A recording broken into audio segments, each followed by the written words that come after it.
Hello, welcome back to Mainframe Comic-Con. We are back on track, people. Thank you so much for all the guests who have joined us so far on the telecast. I am not going to waste any more time in introducing our next two guests. Incredibly excited to be joined. Well, our first guest, you know her from her many characters on MadTV. She played Cher. She played Catherine Zeta-Jones. I see her smiling in the background right now. Who could forget her as Stewart's mother, Doreen? You've seen her on Parks and Recreations, F is for Family, Arrested Development, Fear the Walking Dead, and so many others. Who could forget Gina from 40-Year-Old Virgin? Please help me in welcoming the great and talented Ms. Mo Collins. How is it going? Wow. Well, you know how my morning has been going, but I'm here. Going good. Mainframe is not without its hiccups, but try to make it. Actually, Mainframe wasn't the hiccup. It was, my internet's been out for 2 days, and I'm sitting in my neighbor's house now. This is the first time I've been in someplace since March 9th. Well, tell your neighbor she has a beautiful home. And I know. I'm like sitting in a throne. Look at this. Well, I want to go ahead and introduce your co-guest here, also from MadTV. You know her as Barbara Walters, Britney Spears. Maybe we can get her to sing a couple bars. The Van Combe lady. There she is back there. She can be seen on ABC's Blacklist, Family Guy, Cougar Town, Scrubs, King of Queens, and the new show Bob's Hearts, Avalosha. DC's Superhero Girls. Please help us in welcoming Miss Nicole Sullivan. How are you doing, Nicole? Nice background. Thanks. It's a green screen. Get out of here. No, it's it's trees. It's trees. It does look. Doesn't it look like one of those things like people put up? They're like, I've been to Egypt. I've been to a place where they have a basketball court on a trampoline. Yeah, Nicole, at some point will you be tossing a basketball over your head and it goes in? Because if I would trust anybody to make that hoop, be you. Well, I gotta thank you. I can't thank you guys enough for being here on Mainframe Comic-Con, helping us raise money for the COVID-19 relief telethon and various charities. How are you guys? What are you up to these days? What are you binge watching? What are you eating? What are you getting any work done during this time of social quarantine, Nicole? We have a whole half hour. I want to start with question 2A. What are you eating? I've got a thing for peppermint patties, folks, and it's real. It's a real thing. It's a real issue. And I got a little note from Amazon saying that they were not going to be sending me. On Amazon you can get your every 3 months, every month you can get your regular staples. Most people get like paper towels or pet food. I get peppermint patties sent to me on the reg. And Jeff Bezos let me know that he would not be sending me my peppermint patties during the summer because of the heat. And I did not take to that kindly. And then I had a bunch of friends bring me over peppermint patties. I have a trough of peppermint patties right now in my house. I know where you live. It is so many. And binge watching. What am I binge watching? We just watched a real lighthearted thing about Jeffrey Epstein last night. A little funny thing there. We're watching all kinds of stuff. F is for Family. We love.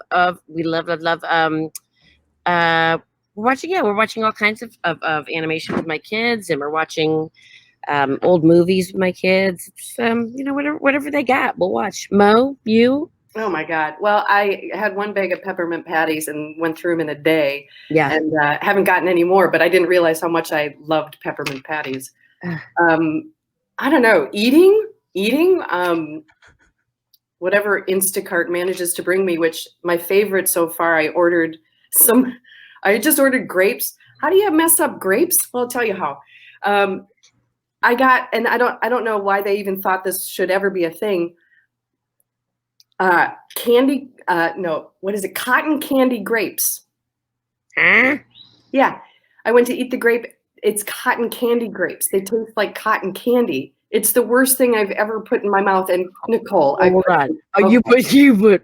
Nicole, I don't need you to verify that in this moment. You literally had some of the worst most history. disgusting thing. Now, But, had someone said to you, "Hey, here's a cotton candy grape," would it maybe have been delicious? no. No. No, I don't think it is because it's a chemically thing, and Mm. it's like it's. I don't really care for it, so that was odd. But just eating, a lot of canned corn, which I'm good with.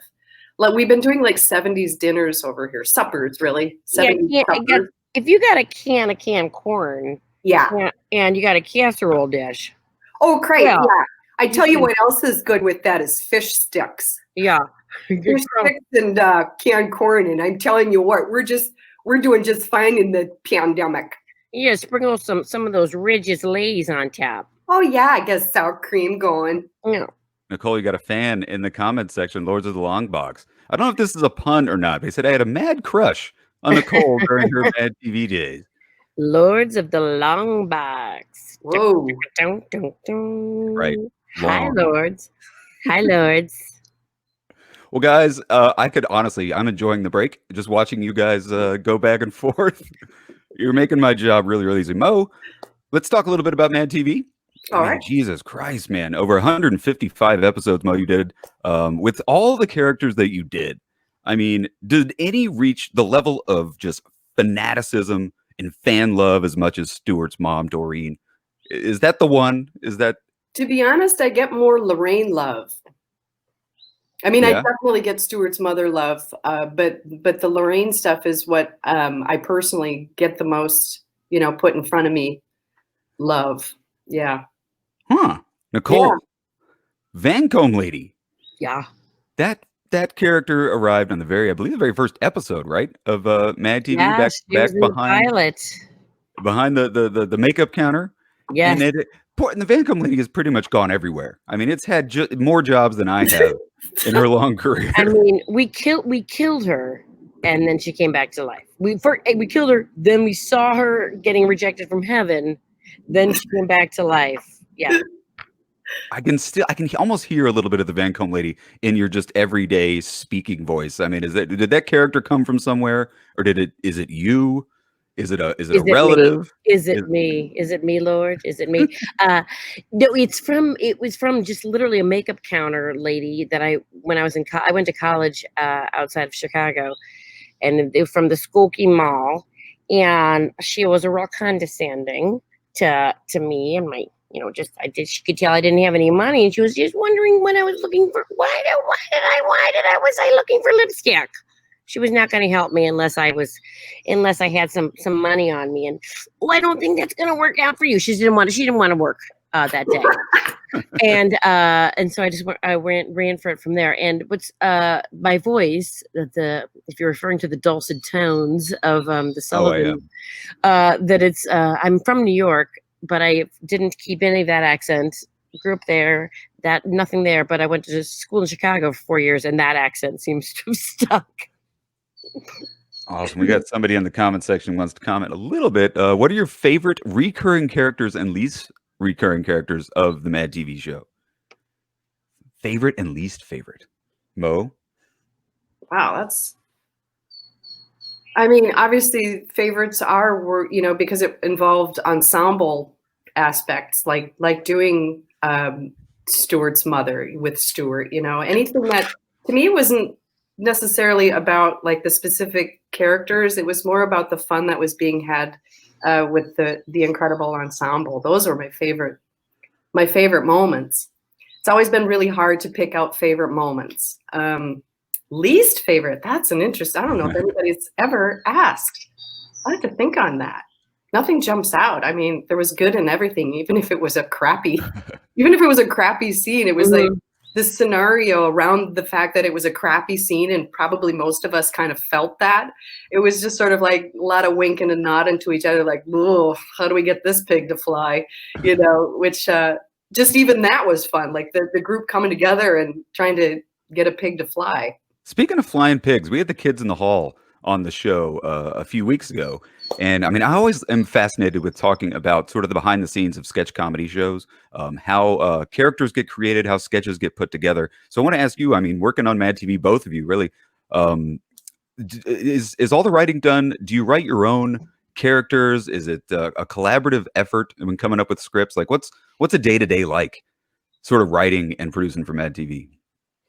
I think it's different for different cast members. I mean, I'd say Mo and I were similar in that we were more than happy to sort of get in there and write with the writers. We didn't do a whole lot of pen to paper on our own and handing and dropping it off. We mostly worked with them. For the recurring characters, once they got the voice down, then they were pretty good. The writers were extremely skilled at being able to write the sketches, in the rooms, in the writers' rooms for us. And then other stuff would come about, other characters and other scenarios and stuff like that would come about, sort of just messing around during lunch and out for drinks after a show. And Hey now. a lot of stuff would happen doing that kind of stuff. And then I would say the majority of it happened in the writer's room on them just coming up with great stuff. I mean, it was just a really skilled writer's room. Definitely. And then, as far as the more on the process too, as it left the writer's room and got approved at the table read, then during the week, with the rehearsal process, it's like actors had very much a role in shaping what was going to be the final taped version of the sketch. And then even after that, you get onto the floor with an audience in front of you. And, we'd always, for some of us that, understood improv in our bones, it's like we do what was called the first pass of the script with the audience and get what was on the page. And then second pass, once they knew they had stuff, it's like then the gloves were off a little bit and the play time really started to happen because we did have the benefit of a live audience right there, and then the benefit of editing to where we could test stuff out in moments. And there's nothing like being in front of an audience to test whether something's funny or not, or the moment works. So we got to kind of like pan for gold with the audience. Yeah. And then they take all of it into the editing bay and come up with a great show. Well, I mean, God, you did the Lord's work for so many years over there at MadTV. I mean, absolutely crazy. We could talk about MadTV for days, but I mean, you guys, your careers span so much. I want to talk a lot about what you're working on right now. Mo, right off the top, I mean, we just saw this week the announcement that F is for Family is returning very, very soon. June 12th. June 12th well, is season 4. So if you haven't, if you're not familiar with it yet, I highly recommend it. Not just because I'm on it, but I really do really think it's a great show. I think the writing is spectacular. And so yeah, season 4, June 12th. we saw the promo for it. So we have an older family member joining the family in season 4. Congratulations, by the way, on winning an Emmy for MadTV. I mean, nominated. Yeah. I thought it was the same thing. Not the same thing? No. Oh, okay. No, but in my heart, it was a win. So it was an unexpected, awesome thing. What's it like working with Bill Burr? Oh my gosh, he's lovely. He's so kind. He's so mellow. He's so funny. He's a really giving, supportive actor in this environment. Really great. Really humble. Well, guys, if you haven't seen F is for Family, it is like on the very tip top of our favorite shows. Oh, nice. On Netflix right now. We watch it and we share it with everybody. We've sent a lot of fans your way. Oh, cool. Thank here you. at Mainframe Comic-Con. Nicole, recurring roles on the show Blackish. Yeah. Phenomenal show. We are huge fans of it. We watch it on WGN here in Chicago. Every single day we watch the syndicated runs. The show is entering its 7th season. You guys have gotten so much praise, including from like President Barack Obama says it's one of his favorite shows. I told him to say that. I mean, well, he wasn't going to say anything. I was like, just be nice, Barack. Just be nice. Well, I mean, the show has got such cultural impact. It's such an important show. It's a hilarious show. What are your thoughts sort of on the importance of a show like Blackish in today's society? Any one specific topic that you've worked on or you think the show's worked on that has really sort of hit where it should hit culturally and societally? I think right now it's a tricky time to talk about what's working, what's not working as far as socially and stuff like that. I think we're in a difficult moment in our history, one of them.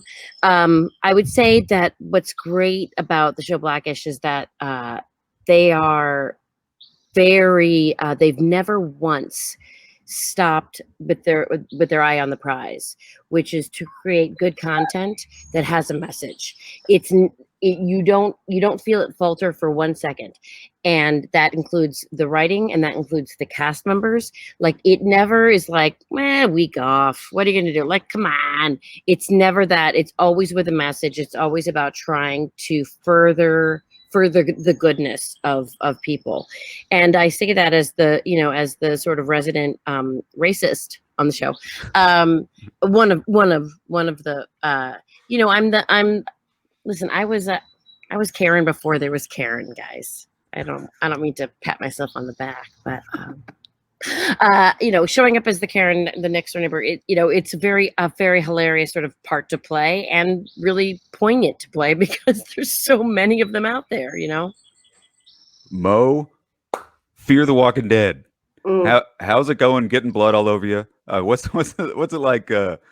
Kind of transitioning from comedy to something that is, insanely the opposite of MadTV. Yeah. Honestly, it was terrifying at first. The whole idea.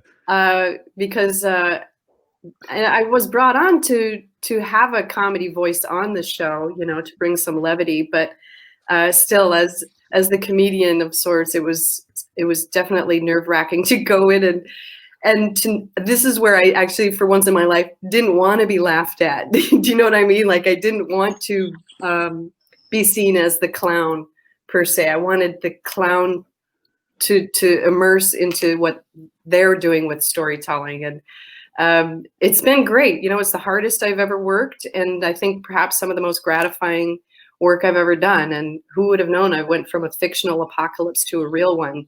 Times are crazy. But yeah, it's an incredible experience, and shooting in Austin and outside Austin has just been wonderful, and it's just phenomenal. It's just amazing. And I got to say, like, as a woman in my 50s, it's like, I can't believe that I got to be in my 50s and play a badass. That's nuts. Well, Nicole, someone in the comments said, Queen of the Karens. I like what they did there. They combined a couple of my my shows. There's so many people in the comment section wanting to get in and talk to you guys. But go ahead. No, sorry. No, I was just they made a funny joke, so I was saying funny joke. Twisted Mr. Oh my God! Don't. All right. Please don't make us do it. Please don't. We had to stand on these cubicles. I cannot believe that person just said happy potty. I know, I haven't thought about that in so long. Nicole and I, we used to laugh so hard. We had to stand on these cubicles. It was it was based on like a Swedish like ABBA type, and we were like go-go boots on these cubicles, and happy pot, and we had to sing in the background dancers.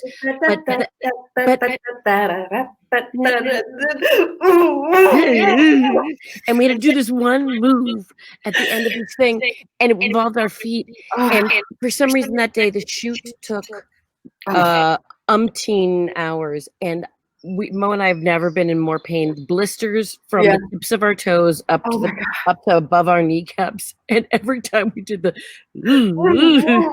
just blood, squirt, just extreme, and for months. Honestly, like seeing Happy Putty, that's a hilarious memory. I haven't thought about that in so long. Thank you for bringing that up.